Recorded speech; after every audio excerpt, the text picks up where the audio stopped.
A slasher bash.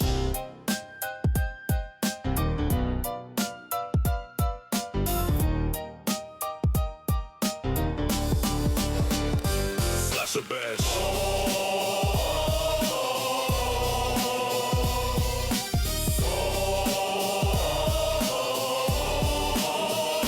Slasher bash.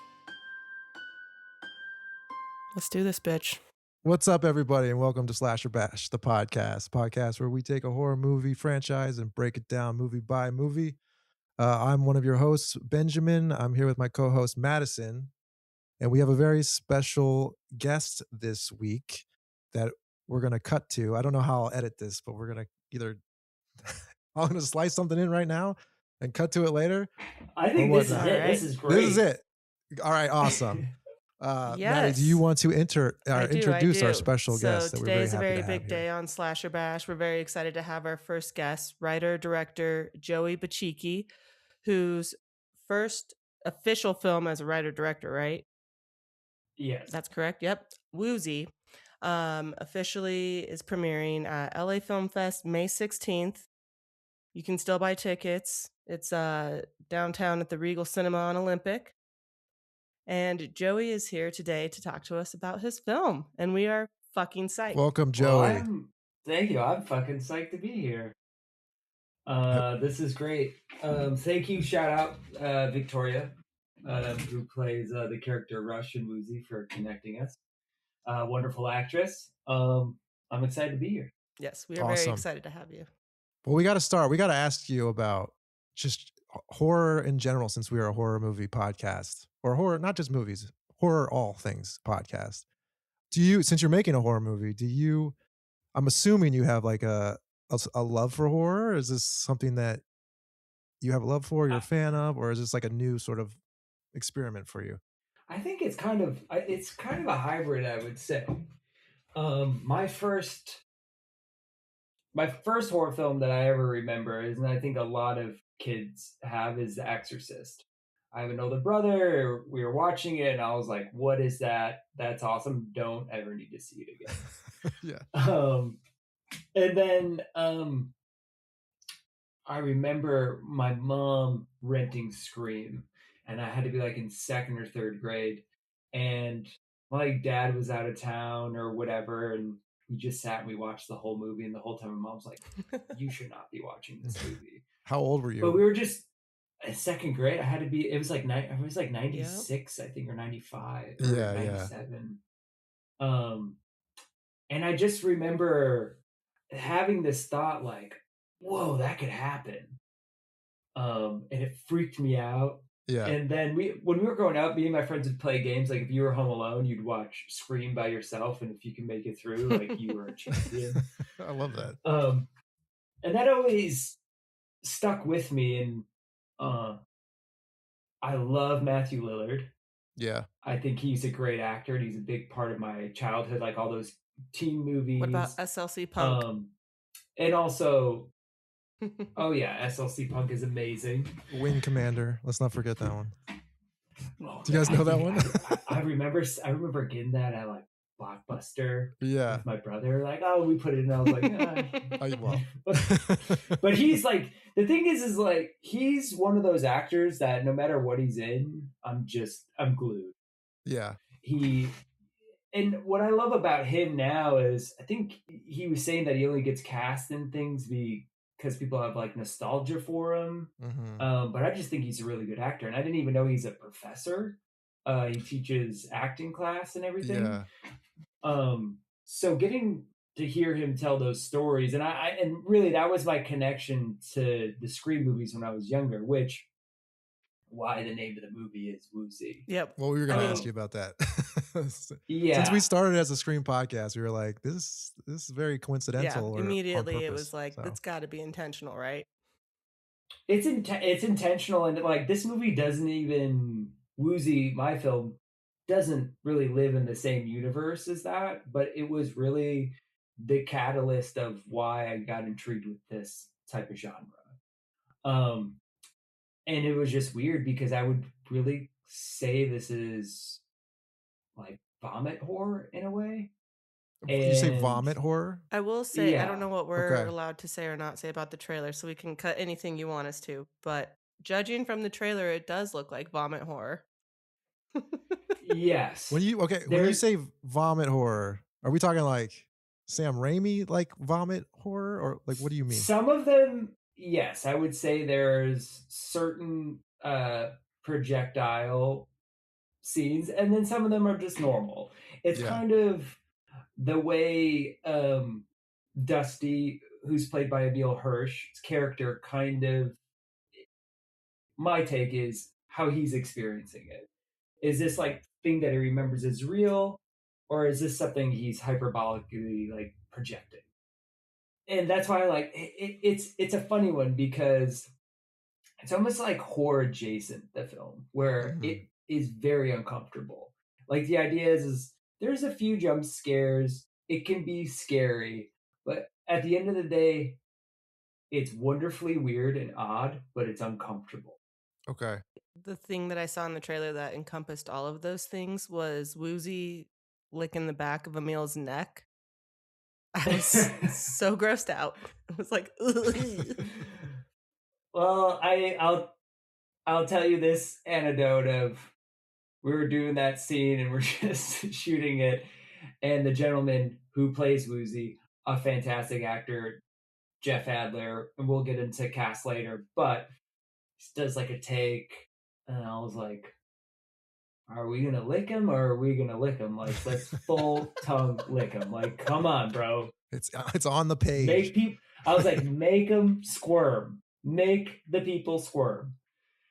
And he did it. And to like Emile's credit, Emile just like took it. Jeff took it, and Yeah. after cut, I think they were very happy to be done with that You shot. think that bonded them a little? You know, that brought I think them together? so. Yeah. Yeah, I mean, Well, now that we're giving the listeners like a little taste of what this is, like, should we back up for a quick second and you can kind of give us a quick, we've read it's kind of like somebody who's dealing with mental health issues and projections, which you've kind of mentioned, and maybe unhealthy coping skills. yeah, that's in. I would say that's in the synopsis of the film, where in this world that Emile's character is dealing with is he has a lot of things that are wrong with him, and he's trying to work through them and figure them out. And in doing so, he does things like yoga, and he's a vegan, and he boxes, and he just tries to take care of himself. His cleaning lady comes every day. He likes very clean places. By doing those things, he believes it will truncate the dark thoughts that he has, and or realizing his biggest fear, Woozy, in front of him. But unfortunately, that's just like not a real way to deal with it. So it catches up with him in a way that the way it's set up is the audience is questioning the way Emile is questioning, because he's like, no, but I did that, I figured it out. But this is going to segue into things that were inspirations. I thought a lot of the movie Shame when I wrote this movie, the Michael Fassbender movie. Mhm. Yeah. And to me, that was a horror film. Yeah. If anyone's listening doesn't know, is essentially Michael Fassbender plays a sex addict, and he kind of lives with this horror by himself, and he doesn't say anything, he doesn't talk to anyone, and he can't really connect. And I was like, wow, that really that interests me, because that's kind of how I felt with some of my stuff growing up, where I can't really talk about what's going on. I can't really, or I didn't have the tools to talk about what was going on. Or if someone tried to talk to me about it, I just shut it down. So then would you Right. say that this film is like a very like personal, like close to the heart project in that way? I would say that it strokes from my life in terms, and I'm going to use the term again, hyperbolically, but just the and just listening to people's stories, and then in some way, this will sound odd, like make it fun and like to watch and entertaining. And that's why, like, for me, these things in my head were always a mime, right? Because I was like, all right, there's these issues going on, but they're not saying anything. They're just looking at me and they're moving. And I'm just like, all right, leave me alone, go away. But I just, until over time, I figured out how to do it in a setting that was comfortable for me and just had the knowledge and people to help me, then it was good. Yeah. But growing up, that's how it felt. This is how the movie felt. And that was my segue into this character. I was like, oh, I think I know how to make this into a film that can be entertaining, that asks questions, that. But here's the genius of Emile. Mm-hmm. And I know we'll talk about casting, but I'm going to throw this in there, is that this film could be very depressing and not fun at all. And why I love Emile is he really could find the humor in, this is bonkers, bro. And it's okay to laugh at it. Mm-hmm. And it's okay to be like unsure and uncomfortable. And then the parts where like it is sad, it can't help but to like, oh, that's kind of sad. Are you talking about like the way the scenes are played, or are you talking about like the audience will feel like this is humorous in certain moments? It's probably both. Where Okay. I think some of, like, I was talking to Emile the other day of, we get some uncomfortable laughter in this, and then I think you get some real laughter of like, oh, that's funny. Yeah. But I do believe that like the way he went about playing Dusty helped elevate the text in a way that could have ultimately been a little too depressing. Yeah. Was that your intention? Or were you trying to make something a little bit to have like that sort of relief in the movie throughout, or when you were originally writing it? Hey, do you want the full story of it? Absolutely. Yeah, I would love it. Yeah. Okay, so the gentleman that plays Woozy, Jeff Adler. Yes. That guy to me is Ethan Hawke. He's Ethan Hawke. He's the man. The way he speaks about acting is so eloquent. He's on fire. He's great. He was in the new Springsteen movie. He's in the new James Ray Paper Tiger movie. He's just one of those guys. Like, he's an actor's actor and can talk circles around anybody and everyone, or just be involved in the conversation. And it's like passion is bleeding out of him. So I met Jeff through a great actor named Emery Cohen on a film I was doing with Emile called Vincent and Roxy like 12 years ago. Okay. I did this movie, became friends with Emery, but one of Emery's childhood best friends is Jeff Adler. And real quick, just to back it up, meet Jeff. You acted in that film, right? Like, yeah, yes, I played one of I played one of the villains. All like the whole spectrum. You've acted, written, directed, now editing also. Just want to throw that in there. You're a very creative man. I try my best. I'm always giving it the old college try. So Emery set me and Jeff up. We were talking, and like very quickly, I was like, I love Jeff. We're gonna be best friends. And then shortly, Jeff was like, you're moving into my house.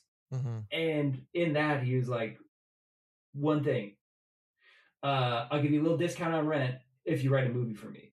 I was like, okay. That's a Hollywood story I haven't heard, to be honest. You're like, how big's the discount? Like, what are we talking? Do I have to pay God you? bless Jeff. When the movie gets made? It was good. Yeah. So I move in there and working on things, can't get it going. I'm acting in different things, editing different things. During this time, Jeff moves back to New York with his wife, and he kept this place in LA. He's like, still live there, right? I'll be back and forth.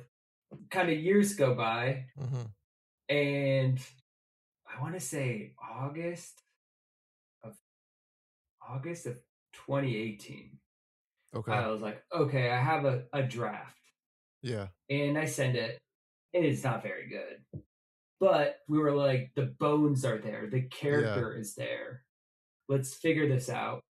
And then COVID happens, and then probably around March 2021, I send him the next draft, and he goes, "Oh yeah, Nice. we're on the right track."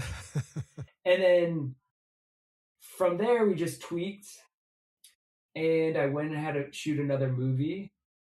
And I go to this party, and this guy, his name is Karen Sagu. He's a friend. He's an EP on the movie. He's like, "Hey, I have this guy named Lalit Bhattacharya. He's looking to make horror films in the U.S. He saw a film I was in. Do you want to read some?" I said, "Okay." I read them. They weren't really for me. I asked Karen, I'm like, "Do you mind if I was like, "I'll have the script. Do you mind if I send it to him?" Yeah.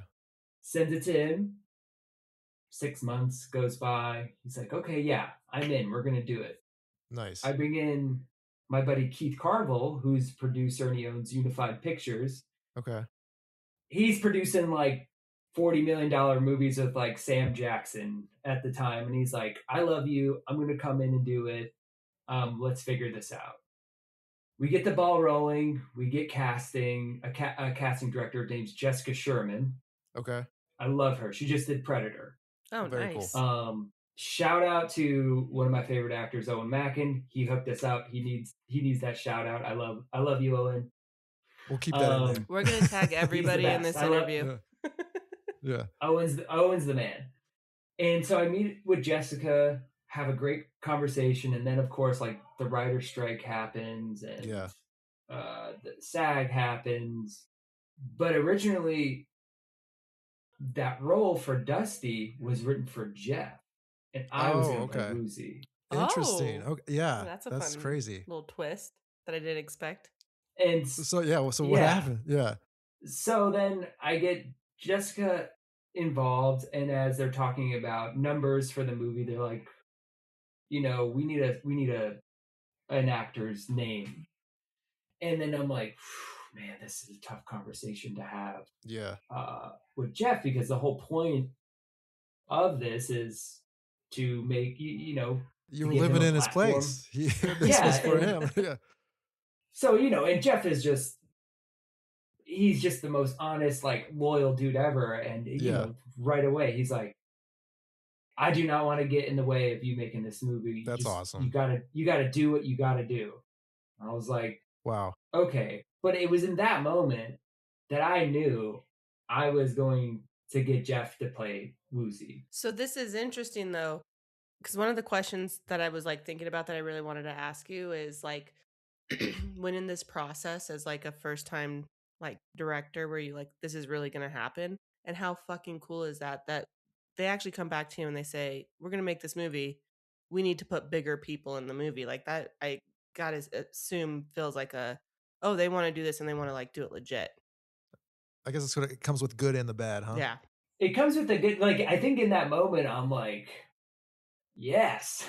But then I'm like, fuck. There's some chess I have to do. Yeah. But even when things shift and they're hard conversations, I'm like, I just have to be honest. Mm-hmm. And there's a bunch of things that are happening that I'm not a fan of, but I just have to adapt. And it's very hard to do on the go. And I think it's a forever thing that you're learning in life or filmmaking in general. So in the practice of this, it was just, okay, we went down the road of trying to find cast, but during COVID, I remember I went over to my buddies to swim, and Emile was there. And I hadn't seen Emile in years. And my had you known each other already? Have you guys? We had known each other from the past film. Right. Mm-hmm. And I just remember my thought was, man, he'd be perfect as Dusty.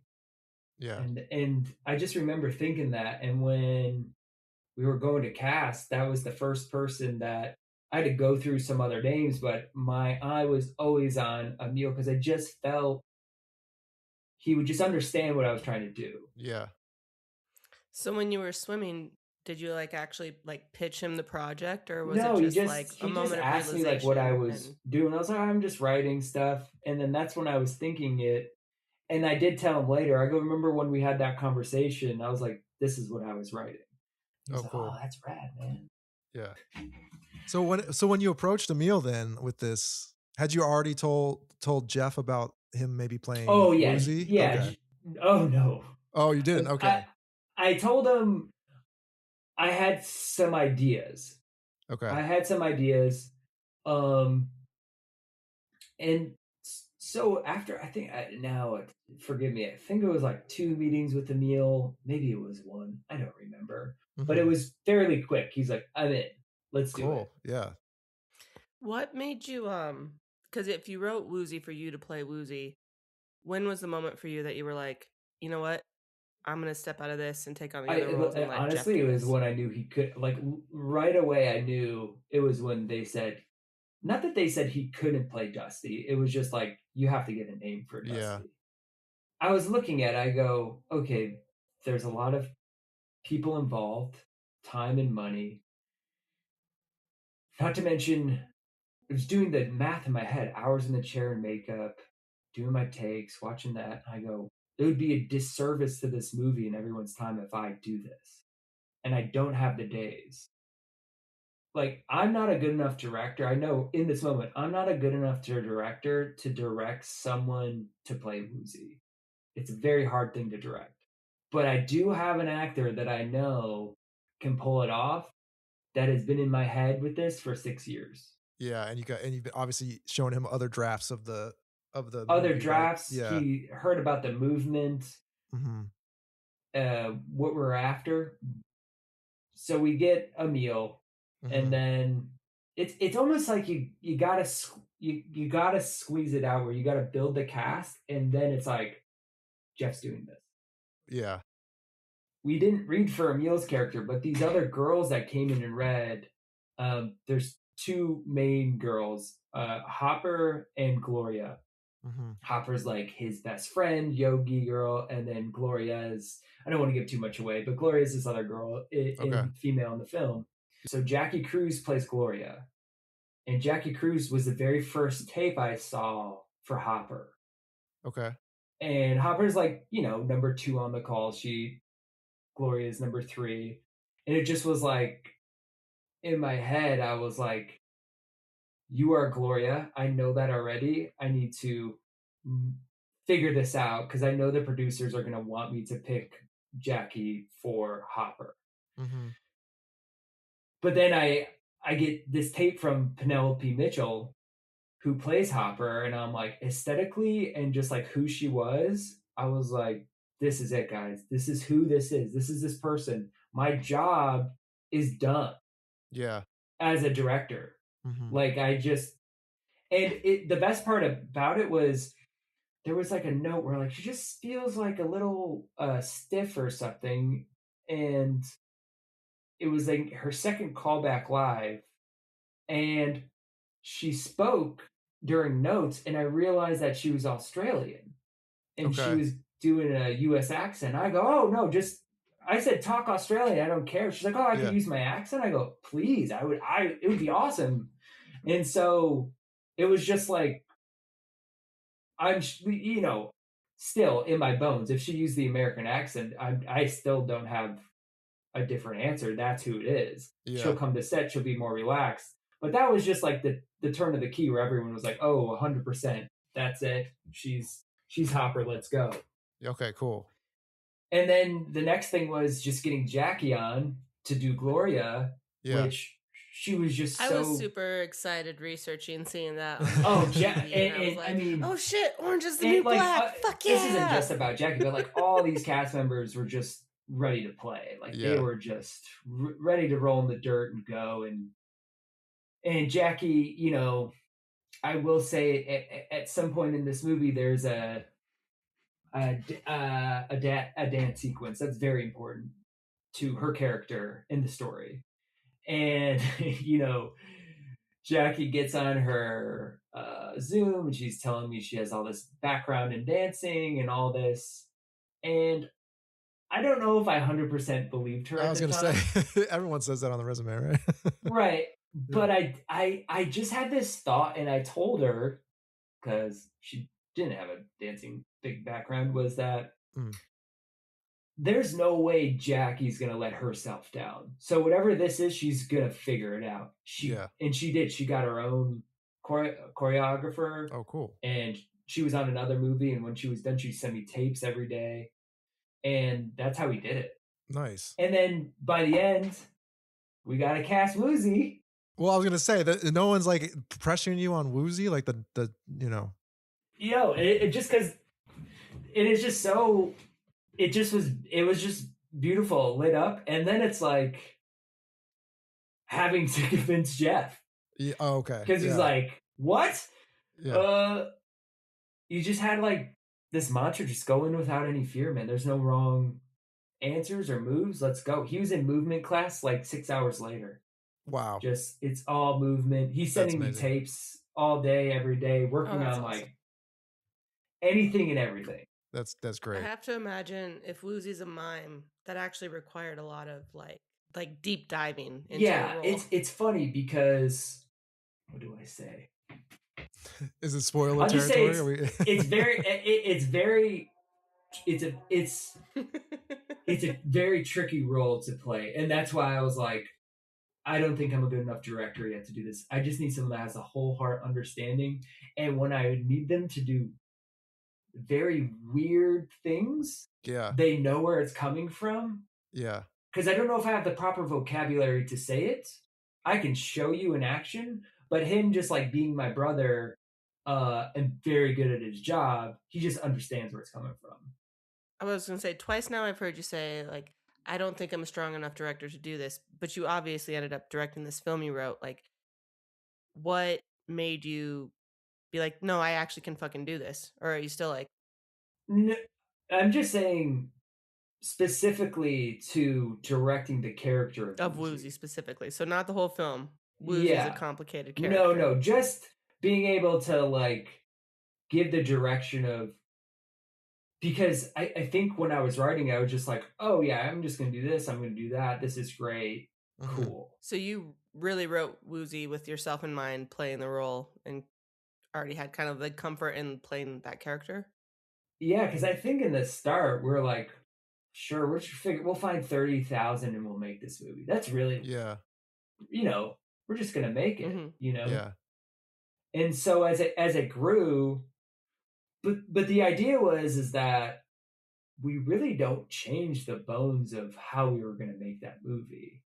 Like the movie's all from the level of Emile. Like we're not bringing in drones, or it's all from the point of view of it's all at his eye level. Very cool. Or where he's coming from, because it needed to feel claustrophobic to me that way. Yeah. It needed to feel personal, and this is his experience.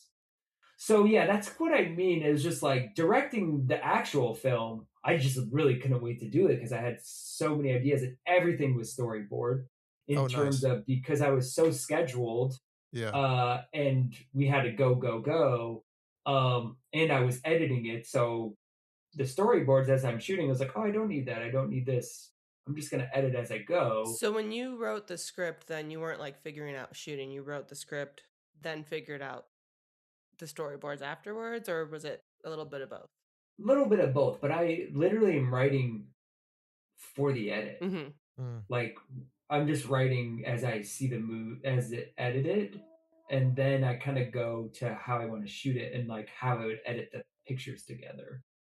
Because I've spent a lot of time editing, so I just, as I'm writing, I just am always seeing it on a timeline and thinking of transitions, constantly thinking of transitions, whether it's audio or visual.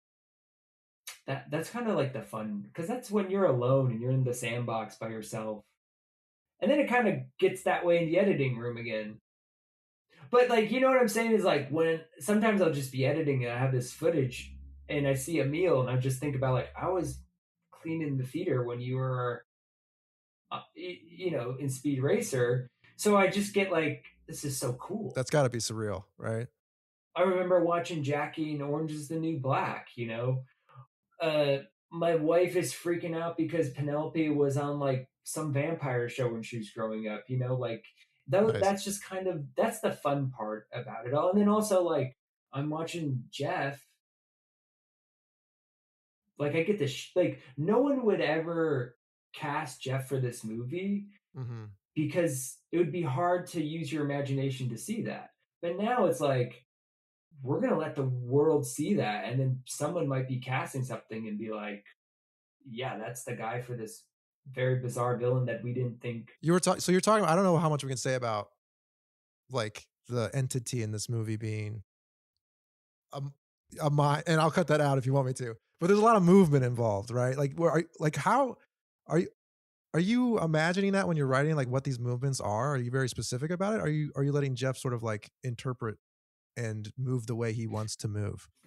Yeah, I think that like that's okay.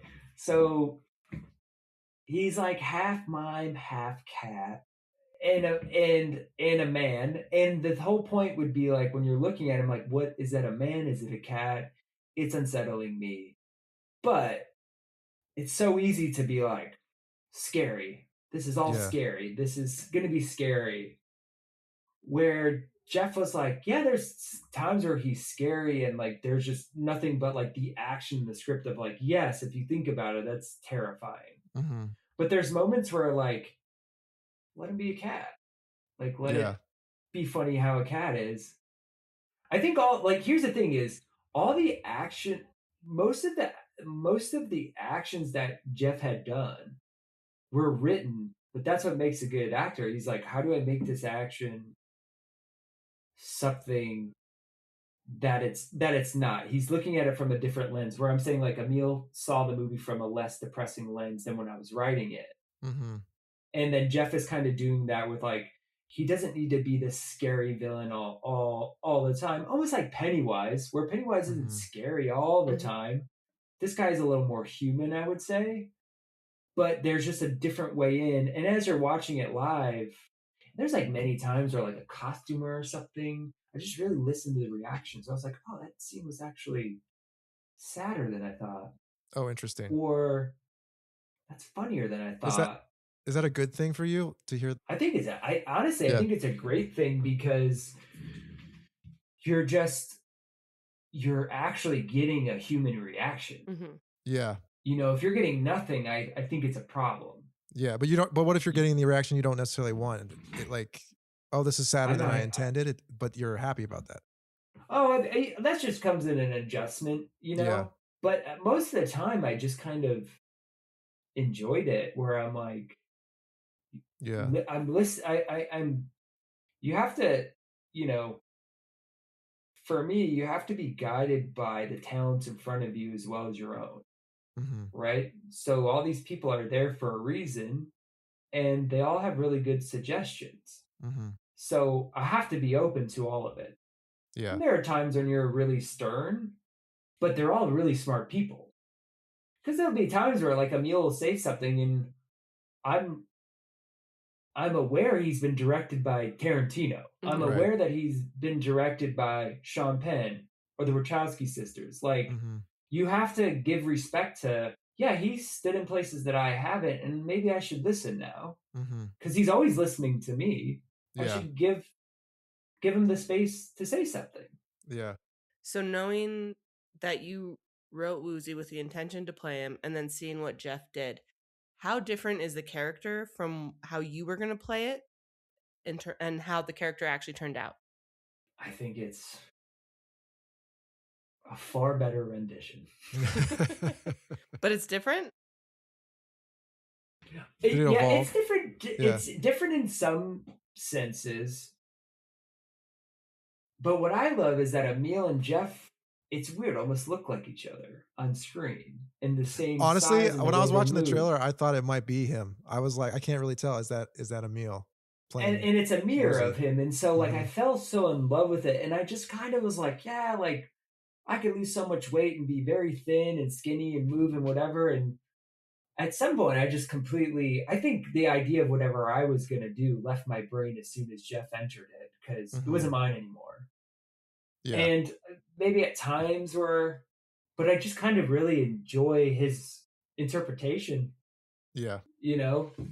And again, how Emile found the lightness in some of this darkness, Jeff kind of did the same. He somehow gave Woozy this empathy that you're like, whoa, this Cool. is this is great. And I don't know if I was acting and directing that I could have saw it at that time. Where Is I'm that just something letting this. you noticed once you were editing the film? Is that what you mean?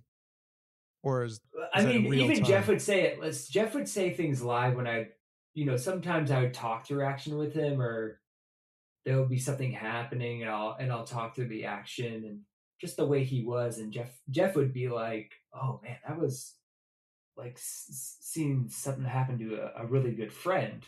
And Woozy and Dusty are essentially friends, but it's just a incompatible relationship. Like it's not. It's very toxic. Yeah.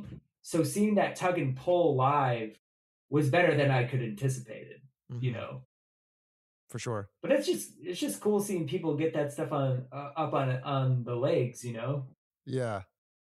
What was Emile's like initial reaction to the script? You made it sound like he very quickly wanted to do it, but what and maybe you can't speak for him, and that's fine too. But No, like, I don't want to speak for him. I think it Yeah. just curiosity. You know.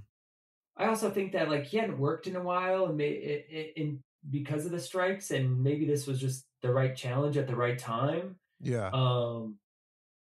But he showed up, and he had a question. I tell him, and because you're shooting out of order, it's a complicated script, and he showed up every day and worked his butt off.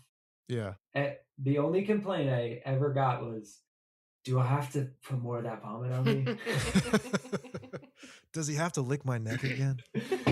He was like totally cool with all of it, and the cast really, most of this takes place in a house, and everybody is in close quarters, and they all got along really well, and Yeah. I really felt supported that they knew that I was after something. They could feel that I was after something.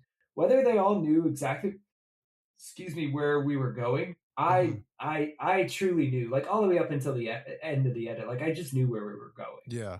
Yeah.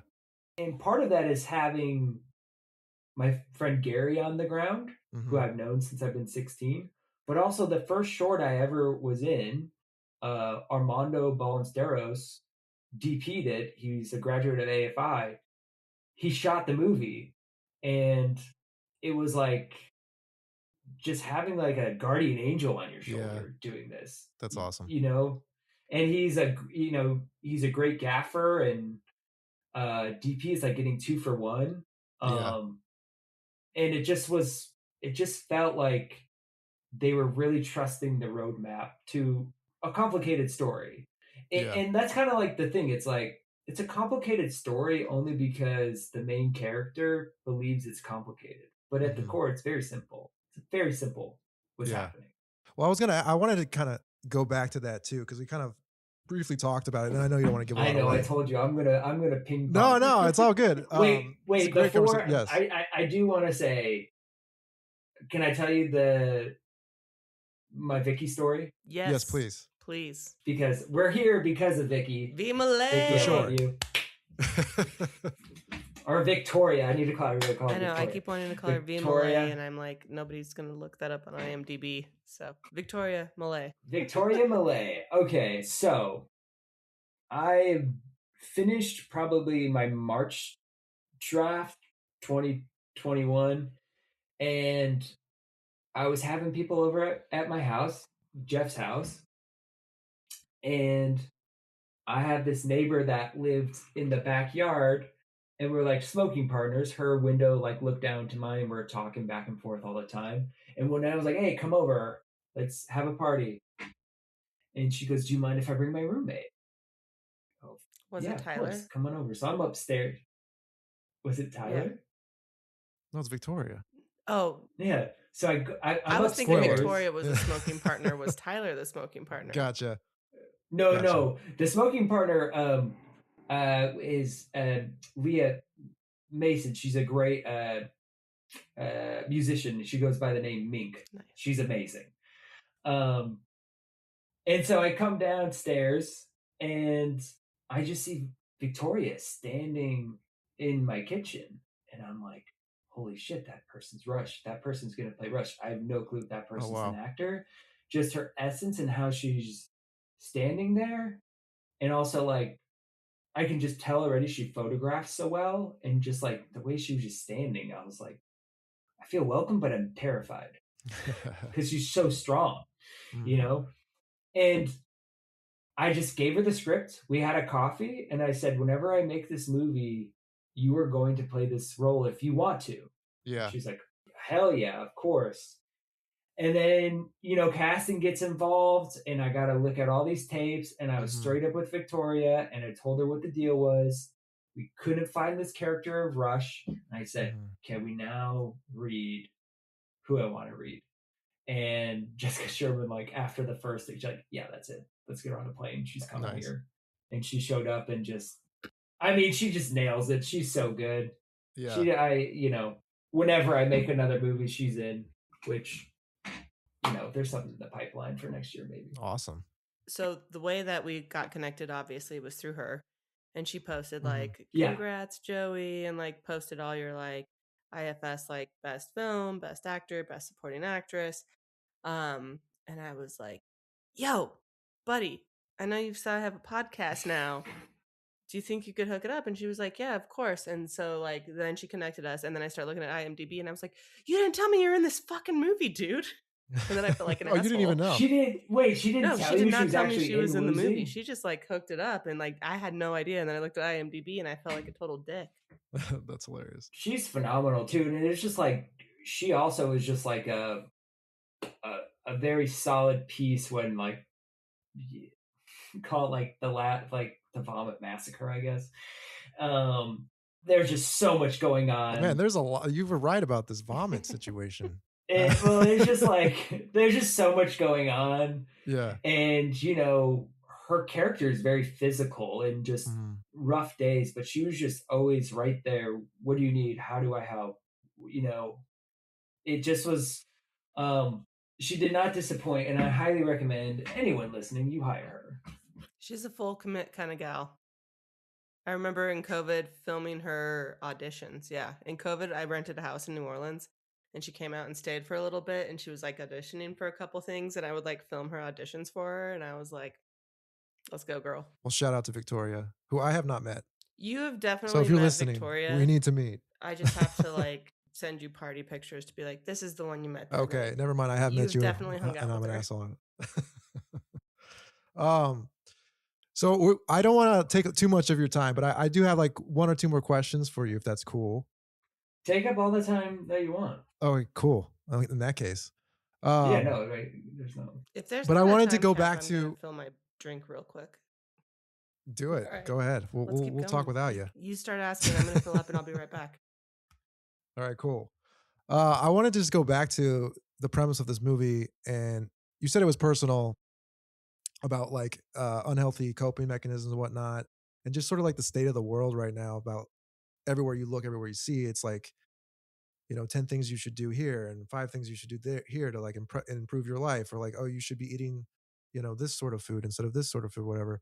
Was that a big part of the inspiration for this too? Because it does feel, and maybe again, I haven't seen the film, so maybe I'm going too far off just based on the description that I got. But that feels like something that's happening right now in society, is a lot of distractions and coping mechanisms for whatever. I mean, this new looks maxing thing is driving me crazy. Exactly. Yeah. I would say, yeah. Well, the one thing I will say is there's no technology in the movie.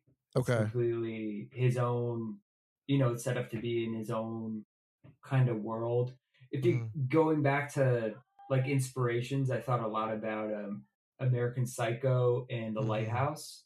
Okay. Which I think Lighthouse is they're both, to me, mental illness movies along with Shame, you know? Yeah. And like Requiem, you know, that type of horror. Those films are just horror films to me, different type. Yeah. So I think in doing that, it's just he's doing all the things that society, I guess, would say to you through your phones and your screens. But the big part of me taking the screens out of it initially when I was writing was that was a character's way of coping with that he didn't want to be looking at all this stuff all the time because he's becoming obsessive. Because personally, I used to have, like, crippling emetophobia, which is the fear of vomiting. Okay. So, and it's odd. In my life, I got a really terrible fever, and I was living in Van Nuys, Hmm. and I got violently ill. And the weirdest thing was afterwards, I felt so good that like my fear kind of went away Oh, interesting. because it made me feel so much better. So this thing that I was fearing for so long actually was a tool to help me. Are you It's saying very because you bizarre. were vomiting, like you were forced to vomit, it sort of like Yeah, helped like you? I Yeah. had some weird, and my fever went away, all the body aches, like all at once. Mm. And I was like, oh, okay. I remember just standing in the doorway, like, what an odd feeling. And then I wrote it down. I'm like, good idea for moment in script at some point.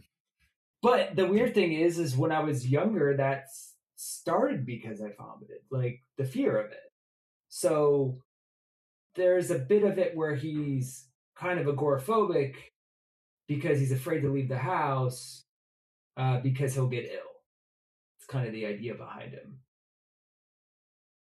So There's something. yeah, go ahead. Go ahead. Oh, go I was ahead. going to ask you, so is his fear in the movie this, is it agoraphobia, or is it?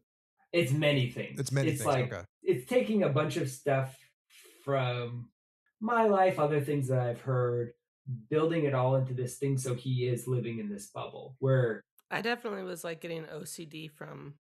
yeah, OCD, like and it's not like so in your face or like washing of the hands, like there's a cleaning Mhm. lady every day, just very, just wellness in general. He truly believes that if he makes all these changes, it's Mhm. going to lead him to a thing that will forever protect him, Right. or everyone will accept him or whatever it is, and that to me that leads to unhealthy coping mechanisms, if you want to call it, or just lifestyles. Yeah. There's no when it's so rigid and then the wiggle comes and then it's like it all falls, like we you can't live your life that way. Yeah. I think that's like sort of a universal thing. Like I feel like obviously there's people going to have like a very personal specific thing towards that, but I feel like that's also very universal in terms of like everyone's going to be able to relate to sort of trying to cope with something or ignore something or distract yourself, right, from something. I wrote that down in terms of even in my pitch deck. It's like Mhm. uh, everyone has their own woozy. It's just how do you deal with it? Yeah, sort of like your demon, right? Your Yeah, demons. Yeah, everybody in the world, big, small, whatever it is, you know, that's why you got to be nice to people. You just don't know what they're going through. totally. You don't know if their woozy's big or small. You have to have empathy in the world for people because you just don't know what they're going through. Yeah, And that is the biggest, uh, my biggest thing with the film, yeah, where because this guy is just not talking about it, and unfortunately, it's just hurting everyone around him, or he believes it's hurting everyone around him. But really, you just if you can't tell people how what's going on or feeling, no one can help you. yeah. And the other way is you have to be gentle and patient with people if they can't. That's a great message. And that's truly where it came from. And then in the middle of it, let's have a little fun in the telling of it, even though like Yeah, some of this could be heavy and dramatic. But if you really look at the lens sometimes of even the stuff I was going through, now I kind of laugh. I'm like, it's a little funny, dude.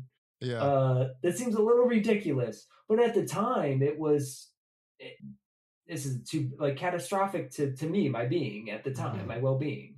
Yeah, Okay, so I have to ask you a question. Then going back to that, because Woozy is half part mime, which I get. Like I assume, kind of like mirroring and all of that. Um, Part cat.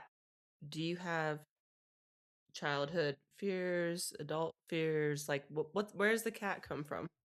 My mother is deathly allergic to cats. And I've been around a few times where these attacks would happen, and we couldn't find her inhaler or get her to a hospital, and that had like such a lasting effect on me. So this isn't giving anything away, but it's just like really anytime Emile sneezes in the movie, he kind of like hears a little meow. Ooh. And then anytime he's sneezing, he knows like this thing's right around the corner. And it just, it's kind of adding up to one of his quirks in the movie where there's a scene with his father on the beach, and he sneezes and he says he needs his inhaler, and his dad's like, "Oh, you got another quirk going on." And you in the movie you realize you're leading up to Dusty, where you're kind of living in the world where he has this new quirk that he's trying to use or deal with. Um, and also on top of that, he's using this inhaler and everything. So like that's where it came from, because that story for me, if I added it to all the other, because I never really had asthma or anything, I was like, if I add this element to this character, because for me as a kid, the feeling was terrifying. Mhm. Yeah. And to me, some of it was like giving Emile like boyish fears, where he's a grown man, but it feels boyish yet. Yeah, there's like a immaturity sort of. Yeah, we Yeah. should be able to get over this, but some people don't go at that pace, and that's okay. Yeah. So that, yeah, it's a cornucopia of things. Is that what do you hope people take away from this film? As far as I mean, the message, but also just sort of the vibe of it. Like, are they gonna? Is it supposed to be fun? Is it supposed to be deep? I think it's middle of the road, right? I think you can have fun with it, but at some point you do realize there's not even like I don't even want to say like a message film, but there's a sensitive subject being the story of being told. Yeah. And within that you can have fun. But Ethan, this is bring back to Ethan Hawke. I want to say he quoted Paul Schrader where he said, every great movie starts after you leave the theater.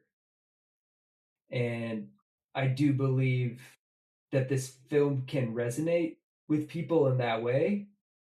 And even if you're not scared in the theater, you could be unsettling, is when you go to bed at night, Yeah, and your head hits the pillow, you think about the movie and you go, holy fuck, that was terrifying. I think that's what's lacking a lot in movies these days too. Is we tend to see something, digest it, and then it doesn't stick with you. We or whatever, literally right? went So, on a rant on this week, recording our episode about Yeah. Hokum. I don't know if you saw Hokum, but we both saw it, and then just it kind of turned into a rant about like there's not enough movies that actually like make you feel things, and they can be good or bad, but that's the point. Like we were talking about like when we saw Joker together, however fucking many years ago that was, and it was like it makes you feel horrible, and it's a really good movie, and that's a good thing.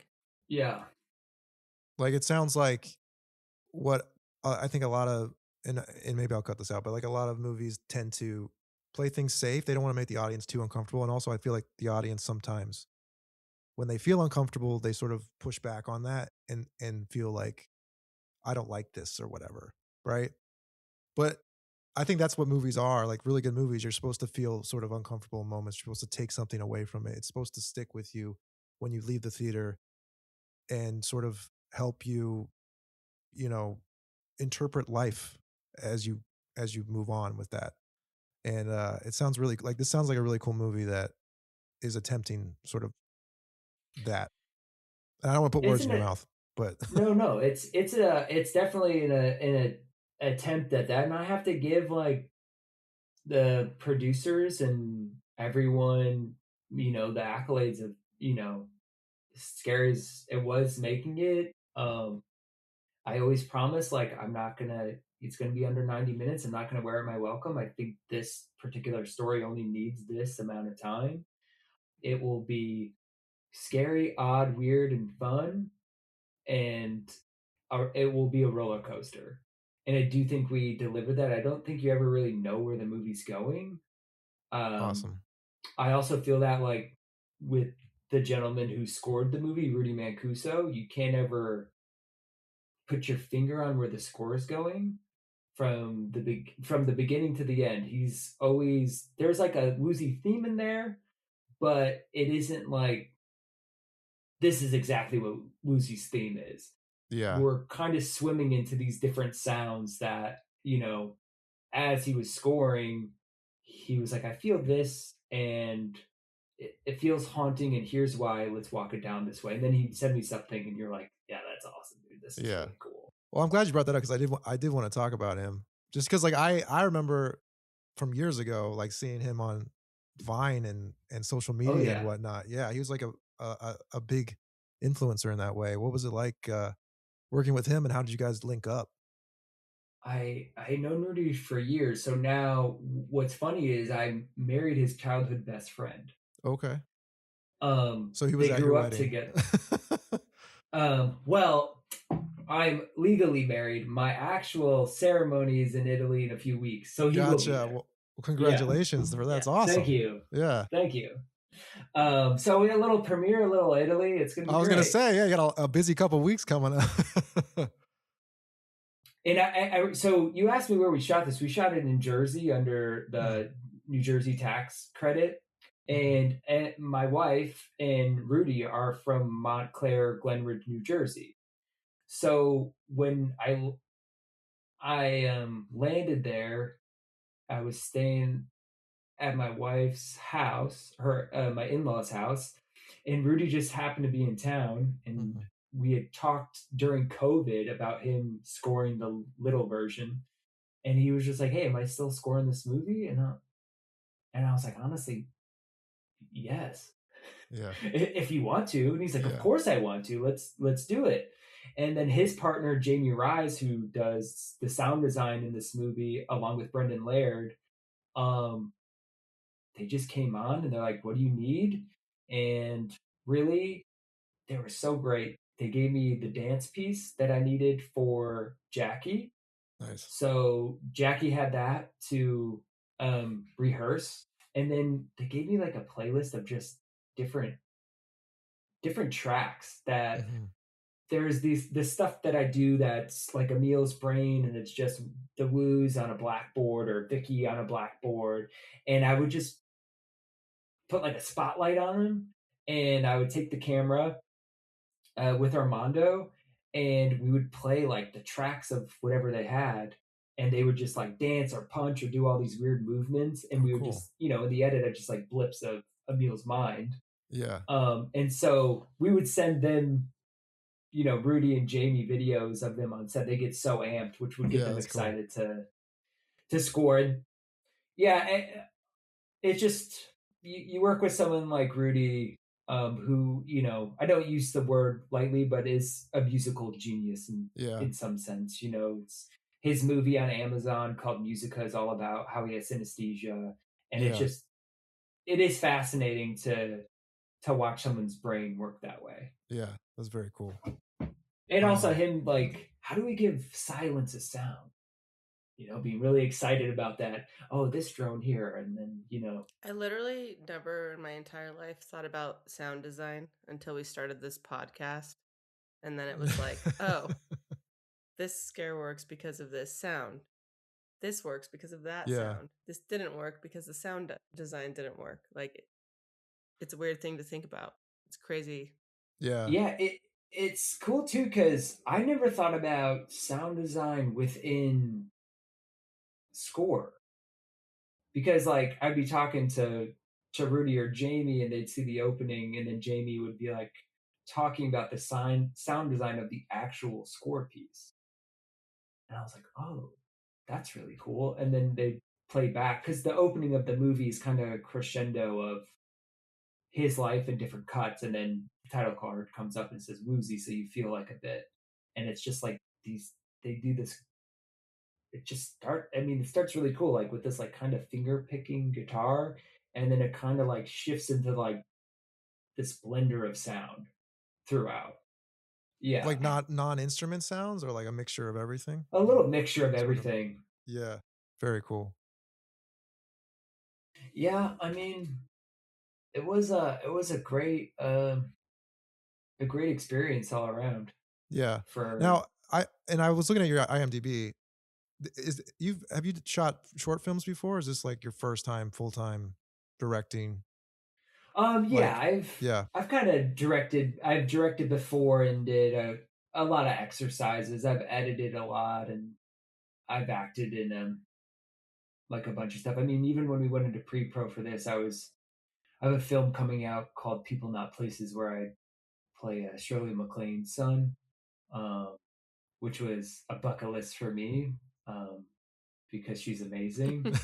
Uh, Very and specific then bucket list.